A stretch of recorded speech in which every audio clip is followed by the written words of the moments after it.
ভুয়ো দূতের আরো কুকীর্তি সামনে আসছে। ভাড়া বাড়িতে দূতাবাস খুলে ধৃত ব্যবসায়ী। 22 জুলাই গাজিয়াবাদে গ্রেফতার হর্ষবর্ধন জৈন। অস্ত্র দালাল আদনান খাশোগির সঙ্গে যোগ রয়েছে জৈনের।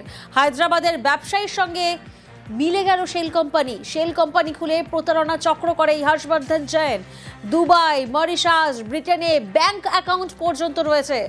ওয়েস্ট আর্কটিক নামে অস্তিত্বহীন দেশের এম্বাসি। গাজিয়াবাদে ভুয়ো দূতাবাস খুলে প্রতারণা হর্ষবর্ধন জৈনের।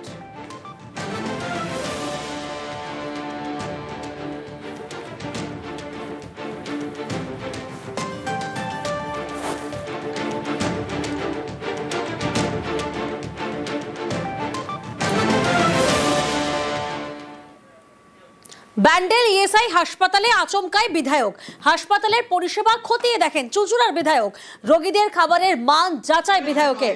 পরিষেবা নিয়ে অসন্তোষ প্রকাশ অসিত মজুমদারের।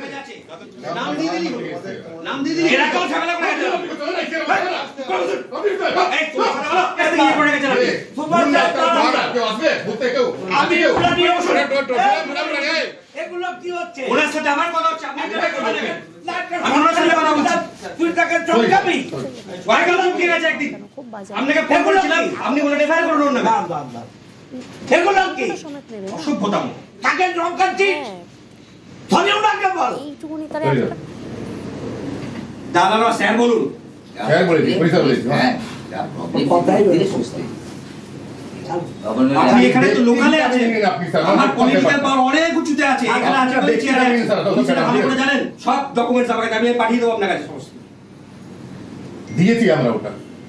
উনি লোক ঢুকেছেন, ওনার লোক ঢুকেছে, আপনি কথা বলার কি এখানে? চিঠি করেন কি আপনি? আমাদের যে লোক কাজ করেছিল তাকে বসানো হয়েছে, সেটা আমরা রোগীদের খাবারের মান যাচাই বিধায়কে। চুঁচুড়ার বিধায়ক। পরিষেবা নিয়ে অসন্তোষ প্রকাশ অসিত মজুমদারের। ব্যান্ডেল ইএসআই হাসপাতাল পরিদর্শনে, আচমকাই পরিদর্শনে চুঁচুড়ার বিধায়ক। সোমনাথ প্রতিনিধি এই মুহূর্তে আমাদের সঙ্গে রয়েছেন। সোমনাথ, এই হাসপাতালের বিরুদ্ধেই তো খাবারের মান যাচাই নিয়েও যেমন এই হাসপাতাল কর্তৃপক্ষের বিরুদ্ধে একটা অভিযোগ সামনে আসছে, হাসপাতাল কর্তৃপক্ষের বক্তব্য কি? হ্যাঁ দেখো, খাবারের মান বিধায়ক সেই খবর পেয়ে বিভিন্ন ওয়ার্ডে প্রথম কথা বিভিন্ন ওয়ার্ড করে এবং পেশেন্টদের সাথে কথা বলে, যারা রোগী রয়েছে তাদের সাথে কথা বলে এবং ক্যান্টিনের সাথে চলে যায়। ক্যান্টিনের যে মান রয়েছে, খাবারের কি মান রয়েছে, যে পরিমাণে মাছ দেওয়া হচ্ছে, কি মাংস কদিন দেওয়া হচ্ছে, সেসব খতিয়ে দেখে এবং ডাক্তার কি কখন ভিজিট করছে সেসব জিজ্ঞাসা করে। অ্যাম্বুলেন্সের পরিষেবা জিজ্ঞাসা করে, অ্যাম্বুলেন্সের পরিষেবা ঠিকঠাক হচ্ছে কিনা, সবকিছু কোনো বাইরে থেকে ওষুধ কিনতে হচ্ছে কিনা, বাকি সবকিছু খতিয়ে দেখে এবং তারপরে সুপারের কাছে যায় এবং সুপারের কাছে গিয়ে সুপারের কাছে যা যা অভিযোগ আছে সেই সব অভিযোগ সুপারকে গিয়ে তুলে ধরে। বেশ, নিয়োগ নাকি অন্যভাবে হয়েছে এটা খবর ছিল, কিন্তু এটা ঠিক নয়। যা লোক এসছে পিএসসি থেকে এসছে, কন্ট্রাক্টরের আন্ডারে যারা আছে তারা তো আগে থেকেই আছে। পরিষ্কার পরিচ্ছন্নর ব্যাপারে সেন্ট্রাল গভর্নমেন্ট কোনো টাকা দিচ্ছে না। ইলিগাল লোক নেওয়া সম্পর্কে আমার কাছে কোনো তথ্য নেই। যেটুকু লোক নেওয়া হয় সেটুকু তো আমার কোনো হাত নেই। এইগুলো পুরোপুরি হচ্ছে যারা নেয় কন্ট্রাক্টর, তাদের সঙ্গে বিভিন্ন যারা লোক আছে, বাইরের আমি নাম করছি না, তারা বসে, তারা এখানে ইনপুট করে। এর মধ্যে আমি ঢুকি। উত্তেজিত হতে হবে, কারণ তার কারণ হচ্ছে বিভিন্ন রকম মিস ইনফরমেশন এমএলএ সাহেবকে দিচ্ছে, সেগুলো আমাকে ওনাকে ক্লারিফাই করতে হচ্ছে।